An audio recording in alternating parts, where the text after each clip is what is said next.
আসসালামু আলাইকুম, আমন্ত্রণ জানাচ্ছি আজকের এই ভিডিওতে। আমি এস এম দেলোয়ার হোসেন আপনাদের সঙ্গে আছি। তো দর্শক, আজকে এসেছি জামালপুরের দেওয়ানগঞ্জ উপজেলা চিকাজানি ইউনিয়নে যমুনা নদীর ভাঙনের কবলিত এলাকা। এই এলাকায় সাধারণ মানুষের সাথে কথা বলতে এসেছি, বলে যেতে পারে এ বিষয়ে বিস্তারিত আলোচনা আপনাদের মাঝে তুলে ধরার জন্য। তো দর্শক, চলুন যাওয়া যাক। আসসালামু আলাইকুম ভাই, আপনার নাম কি? আমার নাম মোহাম্মদ লিফাত হাজারি। আচ্ছা, আপনার বাসা কোথায়? আমার বাসা আগে এই দিক ছিল, এবার নদীতে ভাঙার পর আমরা আবার এই জায়গাতে আসছি। এই জায়গাও নদী এখন ভাঙার অবস্থা অনুকূল আচ্ছা, আছে। এই জায়গাটার নাম কি? এই জায়গার নাম হচ্ছে চর ডাকাতিয়া পাড়া, হুদার মোড়। হোতার মোড়। আচ্ছা, আমরা তো দেখেছি কয়েকদিন থেকে শুনতে পাচ্ছি যে এই জায়গাটি যমুনা নদী আর কি গর্ভে যাচ্ছে, কিন্তু আসলে এই ভাঙনটা এবছর আর কি কতদিন থেকে শুরু হয়েছে? এই এই বিষয়ে বলেন। ভাঙনটা অনেকদিন থেকে শুরু হয়ে গেছে প্রায় নভেম্বরের অক্টোবর মাস থেকে শুরু হয়েছে। একবার ভাঙতেই আছে, ভাঙতে ভাঙতে মেলা দূর পর্যন্ত এসে গেছে। এই জায়গাটা কতটুকু ছিল? প্রায় অনেক, এর সামনে তো অনেক গ্রাম ছিল, প্রচুর গ্রাম ছিল, প্রায় ৮-১০ হাজার মানুষের বসবাস আছিল। ৩-৪টা ঘুচি গ্রাম ছিল, এখানে একটা আদর্শ গ্রাম ছিল। তারপর ভাঙার পর অনেক মসজিদ মাদ্রাসা ছিল, শিক্ষা প্রতিষ্ঠান ভাঙতে ভাঙতে একদম আমাদের কিনারে এসে, আমাদের যে দেওয়ানগঞ্জ যাওয়ার একটা প্রধান সড়ক, এই সড়কটাও আজকে বিলীনের পথে। আমরা যদি এই সড়ক যদি ভাঙে, আমাদের চিকাদানি ইউনিয়নের অধিকাংশ 4টি ওয়ার্ড যাতায়াত সেবা থেকে বঞ্চিত। পাশাপাশি আমাদের যে গাইবান্ধা ডিস্ট্রিক্টের ফুলছড়ি উপজেলার যে একটা ইউনিয়ন আছে এরান্ডাবাড়ি ইউনিয়নের যাতায়াত বন্ধ হয়ে যাবো, যার ফলে অনেক অনেক গাড়ি চালক এবং শ্রমজীবী মানুষেরা বেকারত্ব হয়ে পড়বে এবং অর্থনৈতিক ভাবে এখানে অনেক সংকট দেখা দিবে। আর আরেকটি বিষয়ে জানতে চাচ্ছি, আসলে কয়টা ভোট কেন্দ্র এখানে রয়েছে? আমাদের এখানে 4টি ওয়ার্ডে মাত্র 2টি ভোট কেন্দ্র রয়েছে।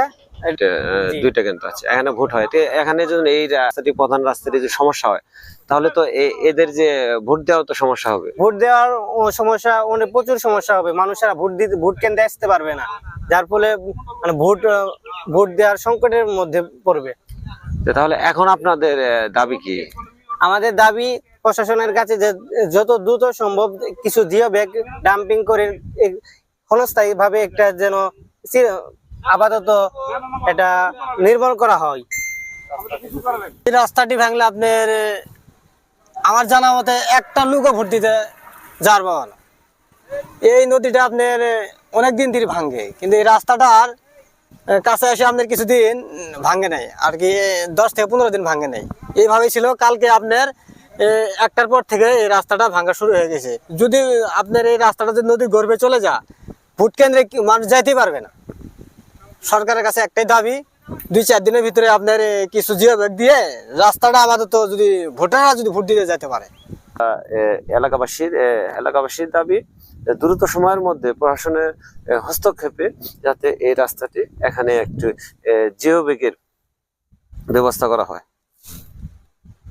ফেরার কষ্ট, আগের বাড়ি ঘর দুয়ার থাকে না, এনার কষ্ট, আগের সবকিছুরই কষ্ট নদীর জন্য। আমরা চাই নদী শাসন। আচ্ছা, আমরা শুনতে পেয়েছি এখানে নাকি আপনাদের ভোট কেন্দ্র রয়েছে। রাস্তাটি যদি যে কোনো রাস্তাটি যদি বিলীনের পথে হয় বা চলে যায়, রাস্তাটি যদি নদীর গর্ভে চলে যায়, তাহলে তো আপনাদের ভোট দেওয়া কষ্ট, সমস্যা, মানুষ যাইবো কেমনে?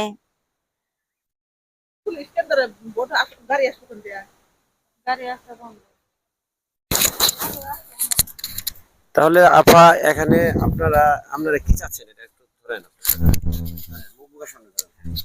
আমরা নদী ভাঙ্গন রক্ষা চাইছি। আপনার আমি তো শুনতে পেয়েছি যে এই জায়গাটি নাকি অনেক দূর ছিল। মেলা দূর ছিল। এই যে আবাদ ছিল, এই যে কত আবাদি জমিন কুশালা ছিল, বাড়ি ঘর ছিল, সম্পূর্ণ আঙ্গের নদী মধ্যে কাটাইছে।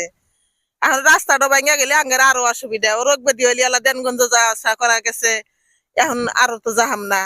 আচ্ছা আপা, আমরা শুনতে পেয়েছি এখানে নাকি ভোট কেন্দ্র রয়েছে। ভোট কেন্দ্র আছে। ভোট কেন্দ্র এখানে যদি রাস্তাটা ভেঙে যায়, তাহলে তো এখানে প্রশাসনিক আসবো কি দিয়া যাবো কি দিয়া। তাদের সমস্যা সমস্যাই তো আপনাদের কি পরিমাণ মানুষের সমস্যা হতে পারে মেলা মানুষের সমস্যা আঙ্গের এলাকারই সমস্যা এলাকার তো মেলা মানুষ অতিরিক্ত আমি গোনা হামু না মেলা বাড়িঘর দাবিটা কি বলেন? দাবি কি আঙ্গের এই রাস্তা ঠিক রাখার জন্য নদী আঙ্গের জানি বাড়িঘর ঠিক রাখে যা ভাঙছে এই যে না তো হইছে অসুস্থ হইছে আমরা জানি সুস্থ ভাবে থাকা হারি হ্যাঁ রাস্তা জানি ভাঙে না এটাই আঙ্গের অনুরোধ আই, তোর হাত। দর্শক দেখতে দেখতে ভিডিওর শেষ পর্যায়ে চলে আসলাম। তো দর্শক প্রশাসনের নিকট দাবি জানাচ্ছেন এলাকাবাসী, যদি দ্রুত সময়ের মধ্যে হস্তক্ষেপ কামনা করা হয় তাহলে হয়তো এখানে ভাঙন ঠেকানো সম্ভব হবে। দর্শক আজকের মতন চলুন যাওয়া যাক, আবারও নতুন একটি ভিডিও নিয়ে আপনাদের মাঝে হাজির হব। আসসালামু আলাইকুম।